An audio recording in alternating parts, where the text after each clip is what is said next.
Pois bem, meus irmãos, o assunto que Deus propôs ao meu coração para nós tratarmos hoje à noite tem a ver com o motivo dessa oração que nós acabamos de fazer.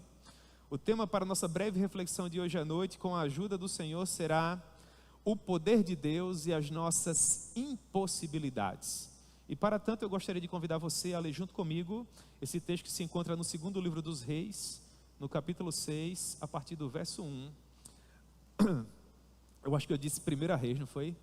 Segunda Reis, irmãos, o texto é Segunda Reis, capítulo 6, verso 1. A palavra do Senhor nos diz assim: disseram os discípulos dos profetas a Eliseu: eis que o lugar em que habitamos contigo é estreito demais para nós. Vamos, pois, até o Jordão, tomemos de lá, cada um de nós, uma viga, e construamos um lugar em que habitemos. Respondeu ele: ide. Disse um: serve-te de ires com os teus servos. E ele tornou: eu irei. E foi com eles. Chegados ao Jordão, cortaram madeira, e sucedeu que enquanto um deles derribava um tronco, o machado caiu na água, e ele gritou e disse: ai, meu senhor, porque o machado era emprestado. Então perguntou o homem de Deus: onde foi que caiu? E ele lhe mostrou o lugar.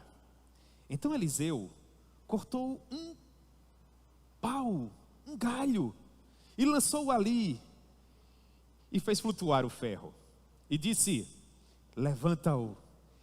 Ele estendeu a mão e o tomou. Amém? Vamos orar um pouco mais, irmãos, em nome de Jesus. Meu Senhor, nós estamos diante da Tua palavra.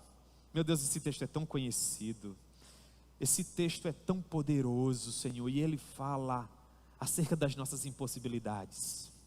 Meu Deus, nós somos tão limitados em nosso poder, Senhor. Nós somos tão finitos quanto aquilo que nós podemos realizar por nós mesmos e pelas pessoas que nós amamos, Senhor, e bem assim pelo Teu reino. Mas Tu és todo poderoso. Aquilo que é impossível a nós é plenamente possível a Ti. E esse texto fala das nossas impossibilidades ante ao Teu poder que é extraordinário. O mesmo Deus que há um tempo fez com que o machado flutuasse, é o Deus que atualmente pode curar, e pode ressuscitar, e pode reescrever novas histórias. Portanto, tenha misericórdia de nós, Senhor, e permita que brevemente, hoje à noite, nós possamos refletir acerca dessas grandezas espirituais que nos são tão caras, para que nós possamos voltar aos nossos lares com a certeza inafastável de que o Deus que fez esse machado flutuar de uma maneira extraordinária é o mesmo Deus a quem nós servimos nos dias atuais, que ainda pode fazer coisas extraordinárias na nossa vida. Meu Deus, esse é o desejo do nosso coração e a nossa humilde oração ante a Tua presença. Em nome de Jesus, amém. Pois bem, meus irmãos, tudo começou com o desejo daqueles seminaristas de expandir a escola dos profetas. A época em que essa história tão conhecida aconteceu, havia na região norte de Israel aquilo que era chamado de escola dos profetas ou rancho dos profetas, que nada mais era senão um aglomerado de jovens que, em determinado momento das suas vidas, passaram a observar os ministérios, a princípio, de Elias e depois de Eliseu. Como não haviam seminários de teologia organizados, assim como nós temos nos dias atuais, se aqueles rapazes desejassem ser treinados para servir ao Senhor em sua seara, se aqueles rapazes desejassem ser treinados para servir ao Senhor nessa economia do reino, eles precisariam caminhar com aqueles profetas para finalmente se tornarem profetas, caso o Senhor desejasse. Nos dias atuais não é diferente. Apesar de nós termos seminários de teologia, aqueles jovens rapazes que querem se tornar pastores, eles precisam inevitavelmente caminhar ao lado de outros pastores. Porque os seminários, por mais importantes que eles sejam, eles não servem para formar pastores. Seminários servem para formar teólogos. Seminários ensinam teologia. Pastores são formados por outros pastores. Jovens que aspiram ao episcopado, que almejam essa excelente obra, eles precisam caminhar com outros pastores para saber como é que um pastor se comporta ante aquilo que Deus tem colocado perante eles para realizar. Esses rapazes eram apaixonados pelo Senhor. E eles queriam se tornar profetas. Eles olhavam para Elias, por exemplo, e eles queriam ser assim como Elias era. E eu quero acreditar que nesse momento o povo do Senhor viveu uma espécie de avivamento quanto à vocação, porque por mais que fosse um ato de muita coragem se tornar profeta nesse momento histórico, visto que os profetas eram perseguidos, esses rapazes estavam almejando servir a Deus à época em que Acabe e Jezabel se assentavam no trono de Samaria, perseguindo os profetas do Senhor, colocando-os atrás das grades, matando-os inclusive. Portanto, ser profeta nessa época, para além das dificuldades normais do ministério, era algo que poderia custar muito caro àqueles garotos. Mas na minha maneira de ver, eles olhavam para Elias e depois para Eliseu, e havia algo naqueles profetas que aquecia o coração daqueles garotos. Havia algo que enternecia as suas mentes a tal ponto que eles não temiam a cólera do rei. Eles não temiam as dificuldades normais do ministério, sabe? As madrugadas insone para orar pelas ovelhas, e as lágrimas derramadas nos atos fúnebres, e todo o sofrimento que nos acomete pelo fato de nós caminharmos com outras pessoas que sofrem, porque não se enganem. As pessoas sofrem e nós vamos até lá para encorajar as pessoas e nós sofremos com elas. Isso é bíblico, nós devemos nos alegrar com aqueles que se alegram. Há um momento de comer a fatia de pizza com um pouco de refrigerante. Mas há aquele momento em que nós abraçamos os irmãos e nós choramos olhando para o caixão, irmãos. Isso corta na carne. Isso provoca demandas emocionais que se somam de tal forma que daí a pouco os seus nervos começam a te deixar na mão. E você começa a perceber que o ministério é algo que te custa, é algo que te cobra. E só mesmo quem tem convicção de que foi chamado para isso permanece. Se você aspirar ao episcopado para pregar em um grande evento, meu irmão, infelizmente eu quero dizer para você que você vai ficar pelo caminho. Se você aspira ao episcopado para ter uma biblioteca bacana, e para usar um vocabulário rebuscado, e para estar em evidência no domingo à noite, por exemplo, falando para um público semelhante a esse, meu querido irmão, a sua motivação é equivocada, você provavelmente vai ficar pelo caminho. Porque quando as lágrimas rolam por nossa face, irmão, só mesmo o senso de vocação é que faz com que nós venhamos a permanecer. Talvez seja por conta disso que tantos colegas ficam pelo caminho, porque em determinados momentos o fardo se torna muito pesado, só mesmo com a graça de Deus. Esses garotos não eram diferentes, eles estavam dispostos a pagar o preço do discipulado. E é interessante que quanto mais difícil se tornava a missão, quanto mais os opositores se levantavam, mais jovens, valorosos e preciosos se dispunham para servir a Deus, para contribuir com a expansão do seu reino, para manifestar a sua glória, de modo que em um determinado momento Elias foi levado até os céus naquele redemoinho, após aquela carruagem preciosa de fogo ter passado. Eliseu se tornou o seu sucessor e ainda assim o número de vocacionados aumentava cada vez mais. Nós não sabemos qual era o currículo daquele rancho de profetas. Nós não sabemos quais disciplinas aqueles profetas primitivos lecionavam. Mas nós sabemos que havia algo neles que apaixonava aqueles garotos.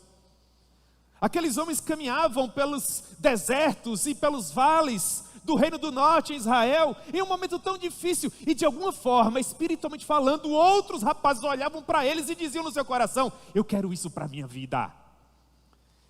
Nós precisamos, sobretudo nós que temos papéis de liderança na igreja, orar para que Deus ainda nos dê isso, irmãos.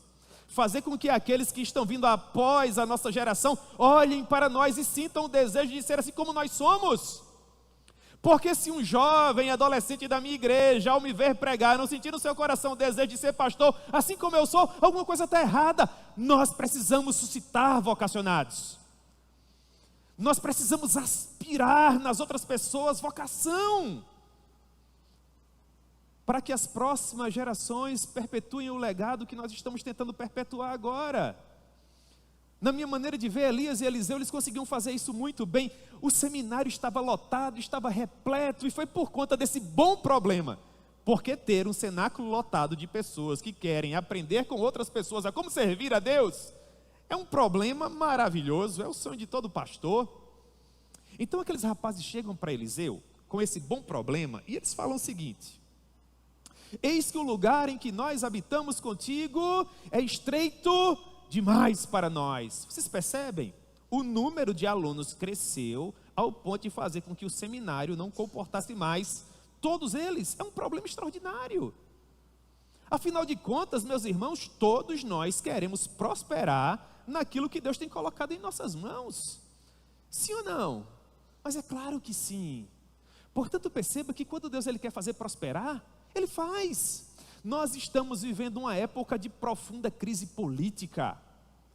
Nós estamos nesse texto vivendo uma época de profunda crise religiosa. Ao longo de 200 anos, pelo menos 19 reis foram levantados em Samaria, e todos eles fizeram continuamente o que era mal perante os olhos do Senhor. Nessa época ser profeta não dava ibope. Nessa época ser profeta não lhe oferia uma rede social com milhares de seguidores e muitas curtidas nas suas postagens. Nessa época, ser profeta não colocaria você num púlpito para pregar para milhares de pessoas, absolutamente. Nessa época, ser profeta era correr o risco de morrer na próxima esquina, de não saber onde você ia dormir, ou o que comer, ou mesmo aquilo que você iria beber. Mas ainda assim, esses garotos queriam estar lá, muito provavelmente porque Elias e Eliseu eram tão apaixonados pelo que eles estavam fazendo, que mesmo em meio a uma crise tamanha, sob todos os aspectos, ainda assim, as outras gerações queriam ser assim como eles eram. Meus irmãos, nos dias atuais, não é diferente. Os homens de Deus atraem pessoas a si mesmos, para a glória de Deus, da mesma forma. Não para sua promoção pessoal, absolutamente. Mas é que por meio deles, Deus faz com que outras pessoas sintam no seu coração o desejo de ser assim como eles são. Todos nós aqui precisamos de referenciais. Meus irmãos, ninguém aqui nasceu sabendo o que deveria fazer. O que você faz, você aprendeu com alguém. Se eu não tivesse visto um outro pastor apaixonado por Jesus pregar, eu nunca saberia como me comportar num púlpito. Você não aprende isso em uma esquina conversando bobagens, ou uma praça pública fazendo qualquer tipo de coisa que agrade ao seu coração. Você aprende isso observando outras pessoas fazerem. Isso vai encantando você vai se sentindo atraído por isso, e daí a pouco você percebe, e esse é o segundo momento mais importante da sua vida, que você nasceu para isso. E esses referenciais vão fazer toda a diferença, porque você vai olhar para eles e vai sentir no seu coração o desejo de ser para Deus aquilo que eles também são. Portanto, se você exerce uma função de influência na igreja, se você lidera alguma coisa, se você está fazendo algo para a glória de Deus, e ninguém sente no coração o desejo de ser assim como você, meu irmão, alguma coisa provavelmente está errada. Porque nós precisamos suscitar novos vocacionados. Homens de Deus geram outros homens de Deus. Mulheres de Deus geram outras mulheres de Deus. Meu irmão, você toca guitarra, um jovem da igreja tem que querer tocar guitarra igual a você. Você toca bateria, um jovem da igreja vai ter que querer tocar bateria igual a você. Ainda no culto das 5 horas eu vi aqui, Bernardo, é um bebê ainda, está com alguns meses, não fez um ano ainda, é apaixonado pela bateria. Já imaginou, irmãos? Pode ser uma vocação preciosa.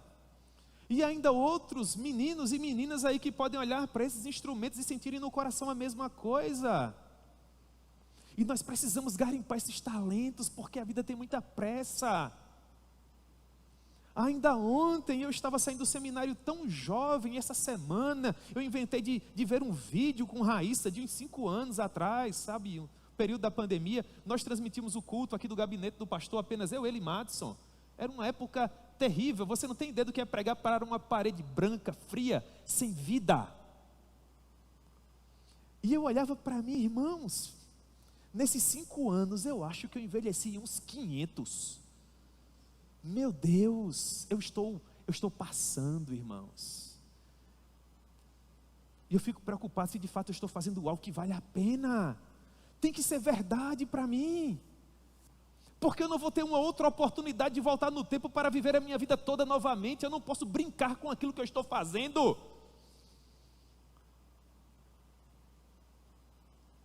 Tem que ser real. Então, homens de Deus devem gerar outros homens de Deus, mulheres de Deus devem gerar outras mulheres de Deus. Contudo, assim como tudo na vida, esse despertar possui bônus e ônus, prós e contras. Porque mesmo esse crescimento sadio, como era o caso do crescimento da escola de profetas de Elias e Eliseu, traz em seu lastro alguns problemas, que podem ser considerados problemas bons também, mas que precisam ser levados em consideração. A escola estava crescendo, eles precisavam ampliar. Assim como quando o nosso ministério cresce, Deus nos abençoa, nós temos que ter da mesma forma esse tipo de preocupação. O que Eliseu deveria considerar no momento de expandir o seu ministério? O que nós que estamos aqui hoje à noite precisamos considerar no momento de expandirmos as nossas tendas, no momento de crescermos? Nós vamos crescer de uma maneira atabalhoada, sem saber para onde vamos, sem um senso de direção correta? Claro que não. Nós precisamos crescer corretamente para a glória de Deus. E eu vejo um primeiro conselho que é muito importante para todos nós aqui. Qual seja? Crescimento requer planejamento. Planejamento. Todo crescimento precisa de direcionamento. Nós precisamos saber para onde nós estamos indo quando nós estamos crescendo. Onde é que nós pretendemos chegar com tudo isso? Pense, por exemplo, na árvore que você deseja plantar no seu jardim.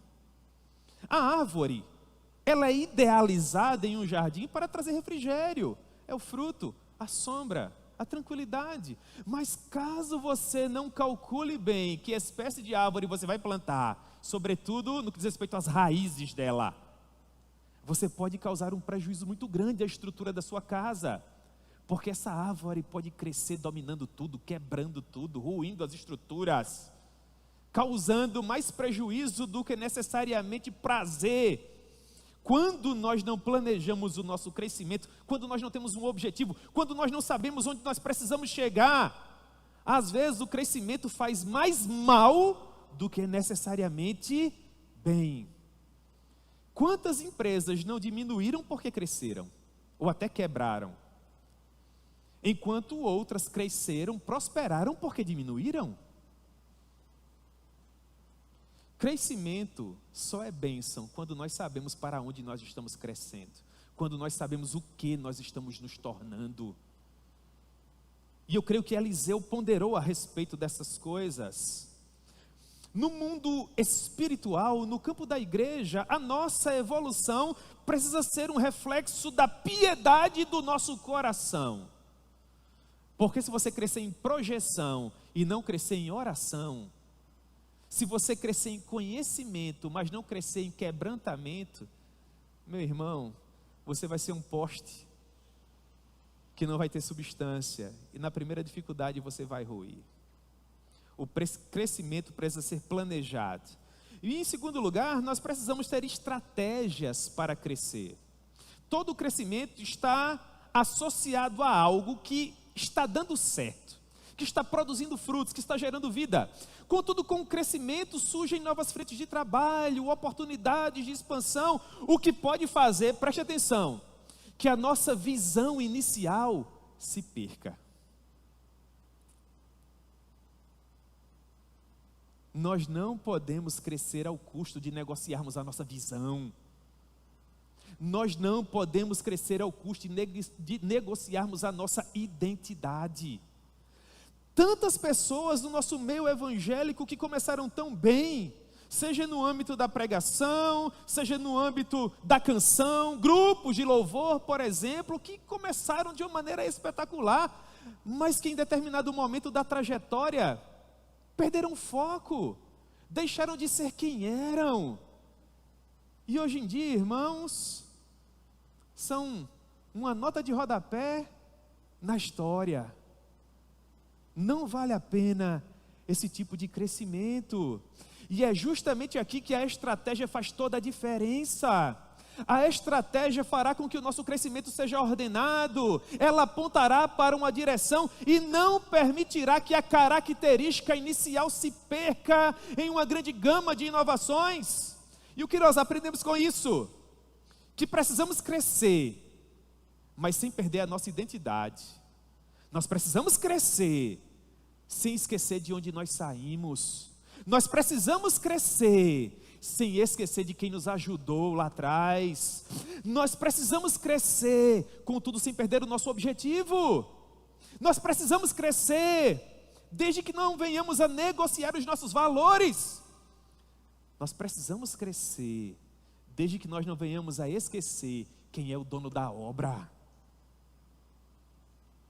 Mas em terceiro lugar, crescimento requer poder do alto.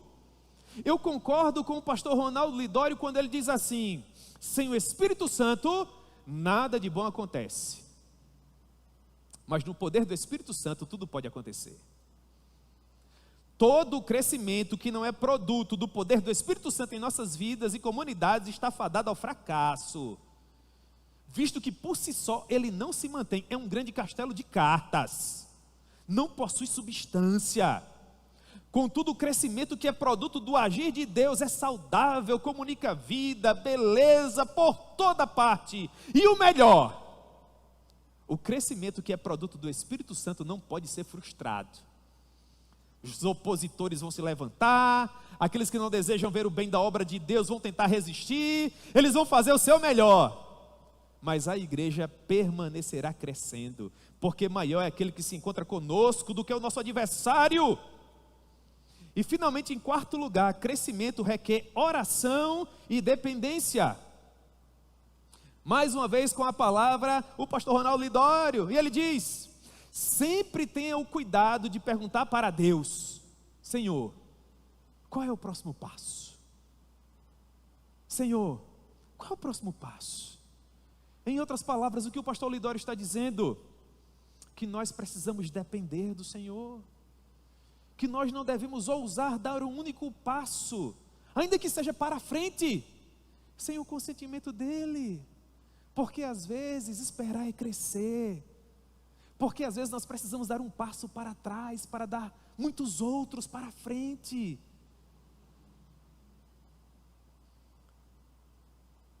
Sobretudo quando tudo está indo bem, esse sim é o momento. Às vezes nós só temos a sensibilidade espiritual de perguntar para Deus qual é o próximo passo, quando tudo está dando errado. Mas Senhor, já fiz de tudo, eu não sei o que fazer, tudo está dando errado, o que o Senhor quer que eu faça? Não é bom chegar nesse ponto. Bom mesmo é tudo está dando certo e você dizer: Senhor, eu quero me manter aqui. Qual é o próximo passo, Senhor? Para não quebrar a cara, para não haver frustração, mas para que haja sempre prosperidade. Ora, irmãos, eu creio que tudo isso estava presente no projeto de expansão da Escola dos Profetas. Havia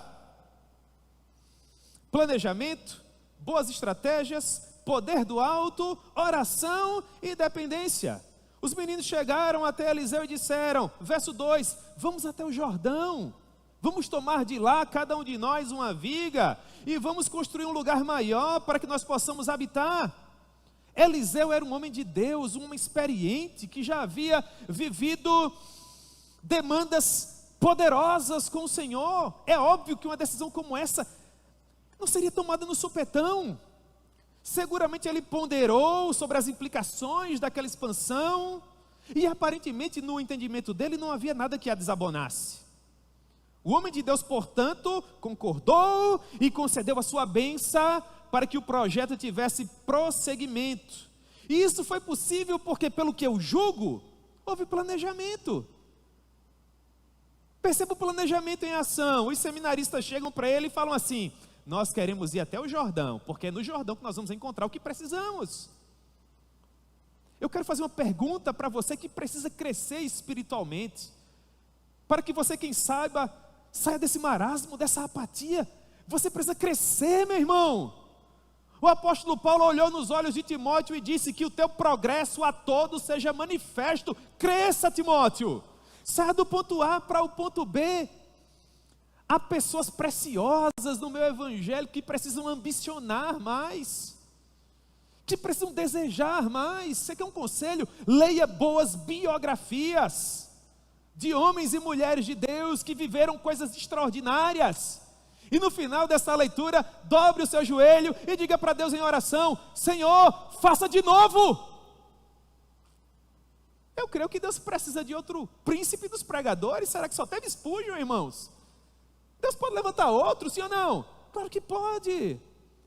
Eu creio que Deus ainda pode levantar jovens irmãs para salvar tribos indígenas inteiras da Amazônia Legal. Ou Deus só usou a Sofia Miller? Claro que Ele pode usar outras, há tantas outras. Ambicione um pouco mais, planeje um pouco mais para a glória de Deus. Esses seminaristas sabiam para onde ir, eles deveriam ir para o Jordão. Eu quero perguntar a você, para onde você vai, meu irmão?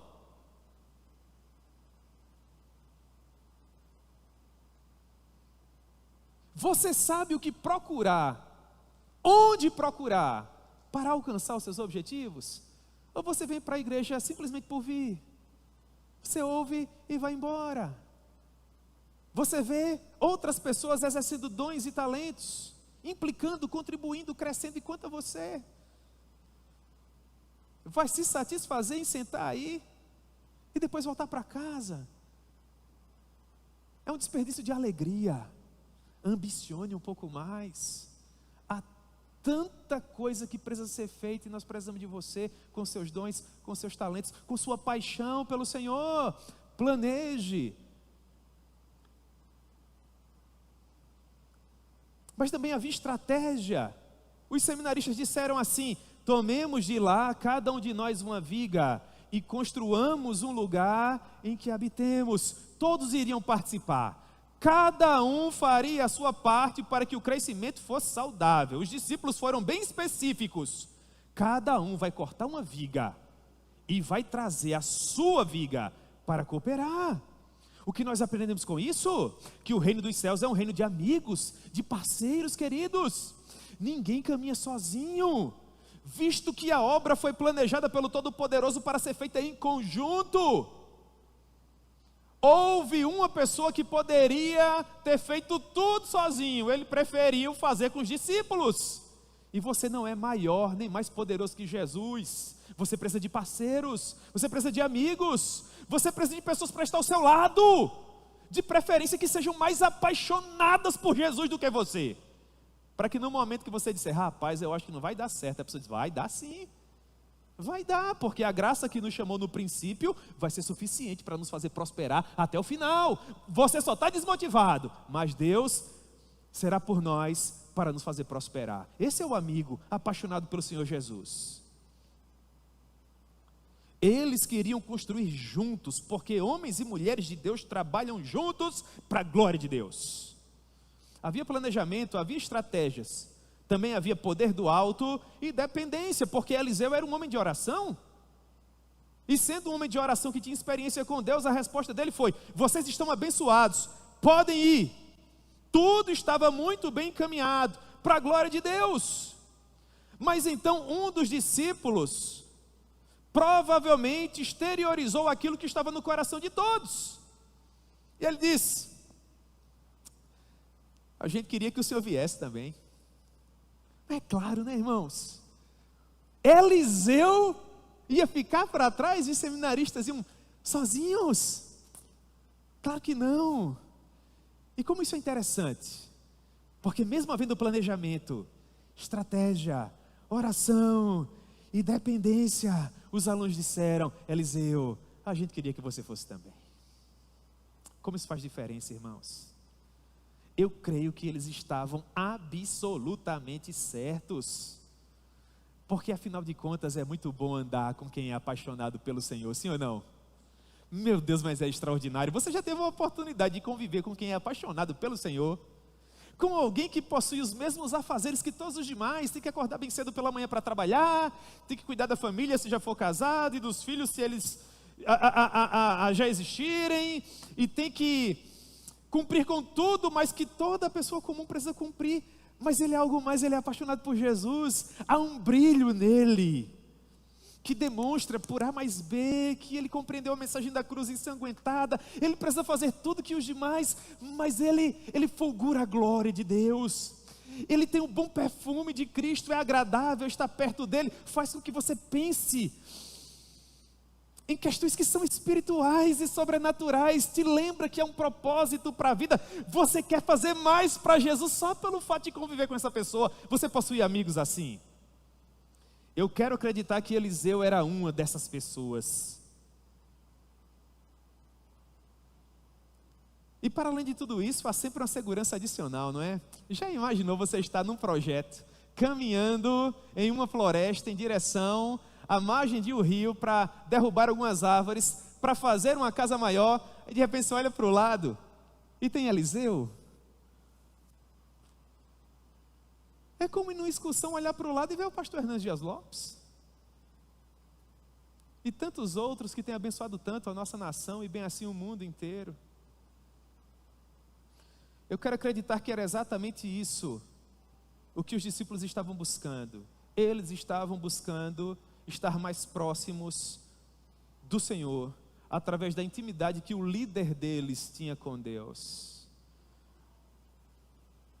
Você tem se aproximado de pessoas que consequentemente te aproximarão mais do Senhor pela intimidade que essas pessoas têm com Deus? Quem são seus referenciais? Com quais pessoas você tem andado? Eu disse para você que você precisa saber quais são os seus objetivos e traçar metas, aspirar, viver mais e melhor para a glória de Deus. Isso inevitavelmente passa por suas influências. Quem é que você lê? Com quem você anda? Você está olhando para onde?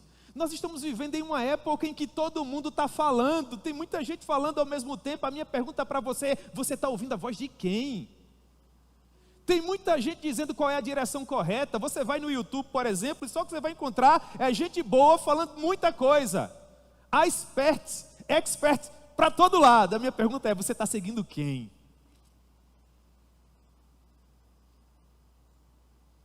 Quando Eliseu disse: eu vou com vocês, seguramente no coração os meninos disseram: glória a Deus. É uma segurança a mais. É muito bom andar com quem é apaixonado pelo Senhor.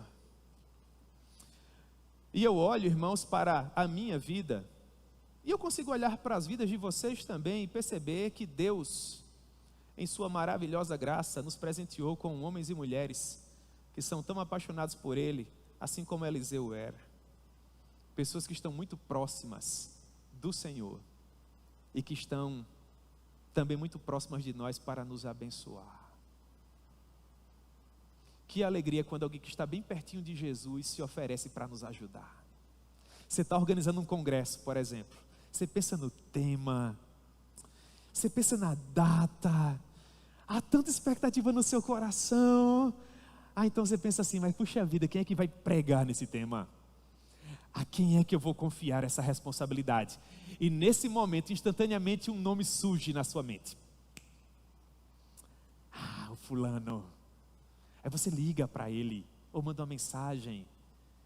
E às vezes, quase sempre, isso não vai dar certo. Mas às vezes ele fala assim: eu tenho disponibilidade, eu vou. O que é que você sente no seu coração? Não se trata de idolatria, irmãos, nós já passamos dessa fase, nós somos crentes, graças a Deus. Mas se trata daquela alegria que invade o seu coração pelo fato de saber que aquela pessoa é apaixonada por Jesus, ela vai funcionar bem naquele tema, o Espírito Santo vai manifestar a sua beleza e os pecadores sairão dali abençoados. Como isso é extraordinário! A pessoa certa fazendo aquilo que ela nasceu para fazer, para a maior glória de Deus. A Bíblia não nos diz qual era o currículo da escola de Elias e Eliseu. Nós não sabemos, como eu já disse, o que eles ensinavam.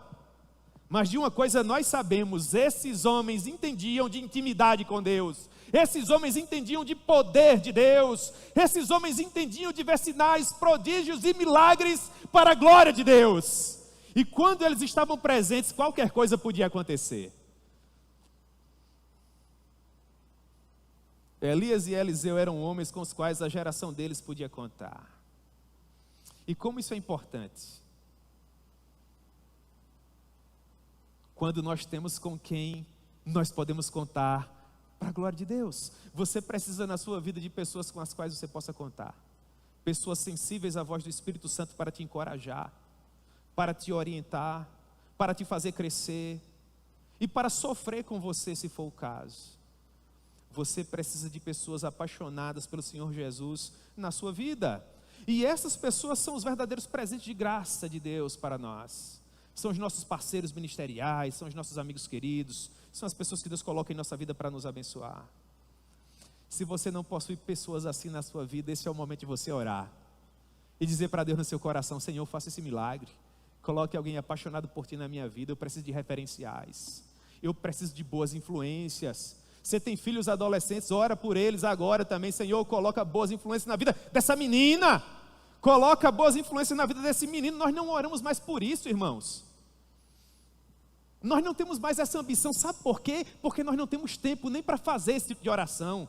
A gente vive nessa correria, está todo mundo querendo pagar o próximo boleto, está todo mundo querendo pagar a próxima fatura. Nós não temos mais nem tempo de orar por nossos próprios filhos.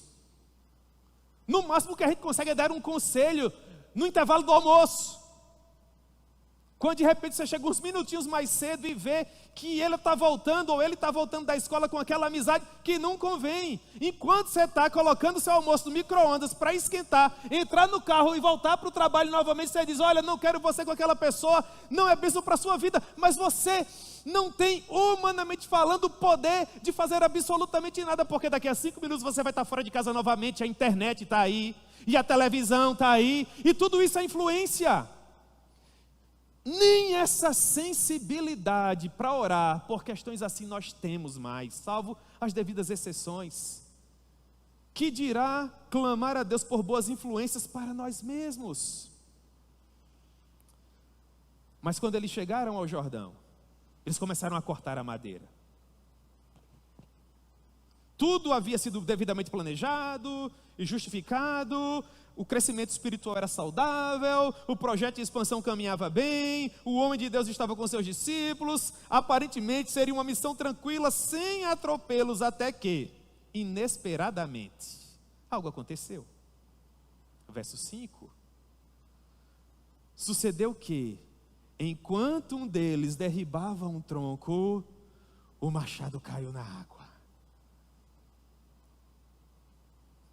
E ele gritou e disse: ai meu Deus do céu. Você já teve esse tipo de expressão muitas vezes na sua vida. Quando você bate o carro, o que é que você diz? Oh, coisa maravilhosa, glória a Deus. Rapaz, fazia tempo que eu não batia esse carro, bati agora, coisa boa, experiência podia ser melhor. É isso que você diz? Você se desespera. E você diz: ai meu Deus, como isso pode acontecer? Senhor, tenha misericórdia, que ninguém tenha se machucado, que os danos sejam os menores possível, que essa pessoa saia do outro carro de cabeça fria, para resolver tudo na paz. Não é assim? É ai meu Deus a todo momento, é tenha misericórdia a todo momento, é meu Senhor, venha cá a todo momento. É a sensação de desassossego, de desesperança, é a dor da alma, é a dor de existir. É o problema que surge para roubar a paz, para retirar o sono, para fazer fugir o apetite. O garoto estava com uma ferramenta que naquele contexto histórico custava uma verdadeira fortuna. Uma fortuna ter uma ferramenta daquela. O machado era emprestado. E as pessoas pagavam as dívidas que possuíam naquela época com a própria liberdade, se tornando escravas. Todo o futuro daquele garoto agora estava literalmente no fundo daquele rio que era barrento, muito escuro. E quando ele diz: ai meu Deus, há tanta coisa nessa frase. Ai meu Deus, porque em mim não há força para resolver esse problema. Ai meu Deus, porque eu não sei nem por onde começar. Ai meu Deus, a quem eu vou recorrer? Ai meu Deus, o que será do meu futuro? Para onde eu voltarei? O que será de mim? Era emprestado, Senhor. Você percebe?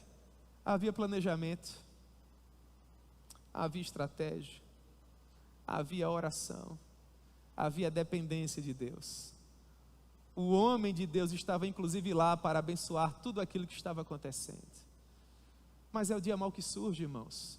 É o sofrimento que não é agendado. É aquilo com que nós não queremos nos encontrar, mas infelizmente pelo fato de sermos seres humanos, sujeitos a dores e fraquezas, infelizmente, encontramos. E é justamente em momentos assim que pessoas que possuem intimidade com Deus fazem toda a diferença. Muito provavelmente, Eliseu ouviu os gritos de aflição daquele garoto e se aproximou do rapaz. Há muitas pessoas que, quando ouvem o grito de aflição, elas procuram se afastar. Mas há outros que escutam o grito de aflição e se aproximam. Se não puderem fazer nada do ponto de vista humano, pelo menos para sofrer com você. E Eliseu era uma dessas pessoas. Se aproximou do rapaz e perguntou assim, despretensiosamente: onde foi que caiu?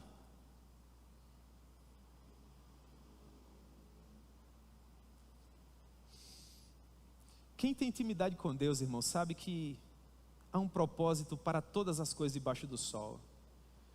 E que no final das contas, uma vontade que é boa, perfeita e agradável sempre se manifestará.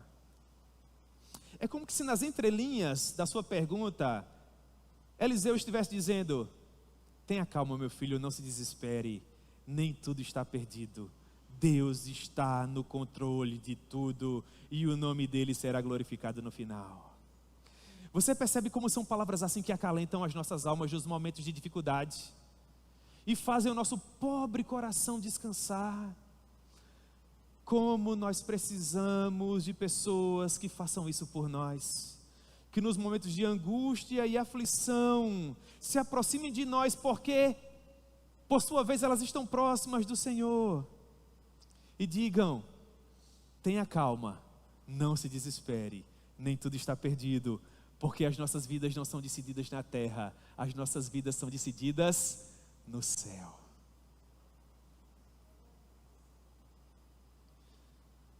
O que acontece em seguir, irmãos, enche o nosso coração de alegria, porque visto que quando tudo mais parece não contribuir, quando tudo mais parece não ajudar, nós ainda temos o sobrenatural de Deus, nós ainda podemos contar com o sobrenatural de Deus.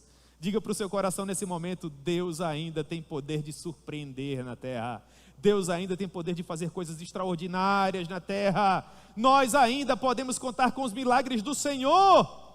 Onde foi que caiu?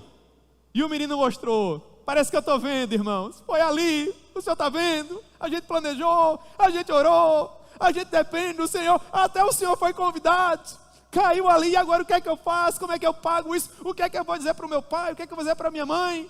E o meu futuro como profeta está tudo perdido. E onde é que Deus está? Será que Deus não vê? E o sentimento do meu coração, os meus sonhos, os meus planos? E Eliseu: calma, meu filho, caiu aonde? Caiu ali. Ah, irmãos, parece que eu estou vendo. Eliseu podia fazer qualquer coisa, ele podia simplesmente orar, ia ser tão bonito, não é, Júlia Guedes? Aí Eliseu pega um graveto, aí volta caminhando assim, sabe, à beira do rio, e faz. Você não tem ideia de quantos comentários eu li na minha vida para entender por que foi que ele pegou esse graveto. Eu queria que alguém me dissesse o que, teologicamente falando, está por trás desse graveto. Até que de repente me ocorreu que Eliseu, na verdade, podia estar fazendo a mesma coisa que ele pediu para o discípulo fazer. Dito de outra forma, Eliseu perguntou para o rapaz: onde foi que caiu? E o rapaz disse: caiu aqui. Agora era Eliseu que estava se voltando para o seu Senhor, assim como o menino fez, e dizendo para Deus: Senhor, caiu aqui, eu vou mostrar ao Senhor, foi justamente aqui.